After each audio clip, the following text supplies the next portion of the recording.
ತಕ್ಷಣ ಕಣ್ಣು ಎಕ್ಸಾಮಿನ್ ಮಾಡಲ್ಲ, ಕಣ್ಣು ಚೆಕಪ್ ಮಾಡಲ್ಲ, ಏನಾದರೂ ಬಿಳಿಯಾಗಿ ಏನಾದರೂ ಏನೋ ಒಂದು ಇದೆ ಸರಿ ಹೋಗುತ್ತೆ ಅಂತ ನೆಗ್ಲೆಕ್ಟ್ ಮಾಡಿಬಿಡ್ತಾರೆ. ಬಟ್ ಈ ಹಲವಾರು ಕಾರಣಗಳಿಂದ ವೈಟ್ ರಿಫ್ಲೆಕ್ಸ್ ಇರ್ಬೋದು. From congenital cataract to as serious a problem as retinoblastoma, tumour in the eye. So ಅದಕ್ಕೆ ಇದು ಪೇರೆಂಟ್ಸು ಡಾಕ್ಟರ್ಸ್ಗೆಲ್ಲ ಈ ಅವೇರ್ನೆಸ್ ಇರಬೇಕು. ವೈಟ್ ರಿಫ್ಲೆಕ್ಸ್ ಏನಾದರೂ ಇದ್ದರೆ ಇಮಿಡಿಯೇಟಾಗಿ ಹೈಯರ್ ಸೆಂಟ್ರಿಗೆ ರೆಫರ್ ಮಾಡಬೇಕು. ಕೆಲವು ಪ್ರಾಬ್ಲಮ್ಸು ಇಮಿಡಿಯೇಟಾಗಿ ನಾವು ಟ್ರೀಟ್ ಮಾಡಿಬಿಟ್ಟು ರಿವರ್ಸ್ ಮಾಡ್ಬೋದು. ಅದು congenital cataract is one of them.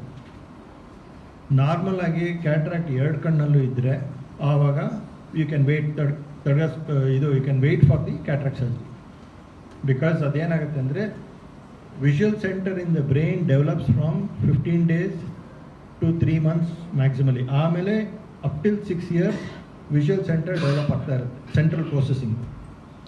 ಈ ಟೈಮ್ನಲ್ಲಿ ಮಗುಗೇನಾದರೂ ಒಂದು ಕಣ್ಣಲ್ಲಿ ಸರಿ ಕಾಣಿಸ್ತಾ ಇದ್ದರೆ ಇನ್ನೊಂದು ಕಣ್ಣು ಮಾತ್ರ ಯೂಸ್ ಮಾಡಿ ಈ ಕಣ್ಣು ಡಿಸ್ಯೂಸ್ ಕೊಟ್ಟೋಗುತ್ತೆ. ಆಮೇಲೆ 6 ವರ್ಷದ ಮೇಲೆ ಏನು ಮಾಡೋಕ್ಕಾಗಲ್ಲ. ಬಟ್ ಒಂದೇ ಕಣ್ಣಲ್ಲಿ ಕ್ಯಾಟ್ರಾಕ್ಟ್ ಇದ್ದರೆ ಬಿಟ್ವೀನ್ 15 days to 3 monthsನಲ್ಲಿ ಮೋಸ್ಟ್ ಇಂಪಾರ್ಟೆಂಟ್ ಫಿಕ್ಸೇಷನ್ ಡೆವಲಪ್ ಆಗುತ್ತೆ. ಸೊ ಆವಾಗ ಫುಲ್ ಹೇಜಿ ಇದ್ದರೆ ಆವಾಗ ಮಗುಗೆ ಆ ವಿಷನ್ ಡೆವಲಪ್ ಆಗಲ್ಲ. ಸೊ ಡಿಲೇ ಮಾಡಿದಷ್ಟು ಪ್ರಾಬ್ಲಮ್ ಆಗುತ್ತೆ. 2 ಕಣ್ಣಲ್ಲೂ ಕ್ಯಾಟ್ರಾಕ್ಟ್ ಇದ್ದರೆ ಸ್ವಲ್ಪ ಡಿಲೇ ಮಾಡ್ಬೋದು, 6 ತಿಂಗಳಾದ್ಮೇಲೂ ಆಪ್ರೇಷನ್ ಮಾಡ್ಬೋದು, ಅದು ಸರಿ ಹೋಗುತ್ತೆ. ಯಾಕಂದರೆ 2ರಲ್ಲೂ ಈಕ್ವಲ್ ಆಗಿ ಬ್ಲರ್ ಆಗಿರುತ್ತೆ. ಸೊ ಕ್ಯಾಟ್ರಾಕ್ಟ್ ತೆಗೆದಾದ್ಮೇಲೆ ಡೆವಲಪ್ ಆಗುತ್ತೆ. ಬಟ್ ಒಂದು ಕಣ್ಣಲ್ಲಿ ಮಾತ್ರ ಕ್ಯಾಟ್ರಾಕ್ಟ್ ಇದ್ದರೆ ಅದು ಇನ್ನೂ ಡೇಂಜರಸ್. ಯಾಕಂದರೆ ಇನ್ನೊಂದು ಕಣ್ಣು ಚೆನ್ನಾಗಿದ್ದರೆ ಬರೀ ಆ ಕಣ್ಣಲ್ಲಿ ನೋಡಿ ಈ ಕಣ್ಣು ಫುಲ್ ಡಿಸ್ಯೂಸ್ ಕೊಟ್ಟೋಗುತ್ತೆ, ಡೆವಲಪೇ ಆಗಲ್ಲ, ಬ್ರೈನಲ್ಲೇ ವಿಷನ್ ಡೆವಲಪ್ ಆಗಲ್ಲ. ಸೊ ಈ ಥರ ಕಂಜನೈಟಲ್ ಮೊನೋಕ್ಯುಲರ್ ಕ್ಯಾಟ್ರಾಕ್ಟ್ ಅಂದರೆ ಒಂದು ಕಣ್ಣಲ್ಲೇ ಪೊರೆ ಇರೋದು, ಇಮಿಡಿಯೇಟಾಗಿ it has to be taken up for treatment. As you all know, paediatric anaesthesia ಅಂದರೆ ಮಕ್ಕಳ ಅರಿವಳಿಕೆ. ತುಂಬಾ ಅದು ಸೂಕ್ಷ್ಮವಾದ procedure.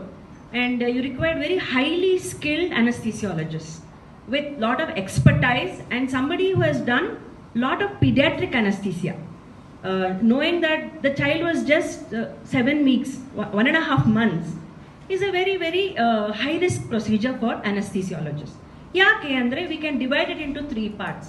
There is a pre-anesthetic period, anesthesia period and a post-anesthesia period. Pre-anesthesia period nalli what are the challenges? Idu congenital cataract, ಇದು ಹುಟ್ಟಾಗೆ ಬಂದಿರೋ ಪೊರೆ. So ಇದರ ಜೊತೆ ವೇರಿಯಸ್ ಕಂಜನೈಟಲ್ ಸಿಂಡ್ರೋಮ್ಸ್ ಅಂತ ಇದೆ. So it can be part of various ಜನ್ಮಜನದ ದೋಷಗಳು.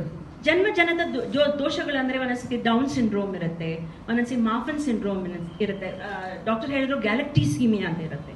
So there are many 15 to 25 syndromes. So ಈ ಪ್ರೀ ಆಪರೇಟಿವ್ ಪೀರಿಯಡ್ನಲ್ಲಿ ನಾವು as anaesthesiologist pre anaesthetic evaluation ಅಂತ ಮಾಡ್ತೀವಿ.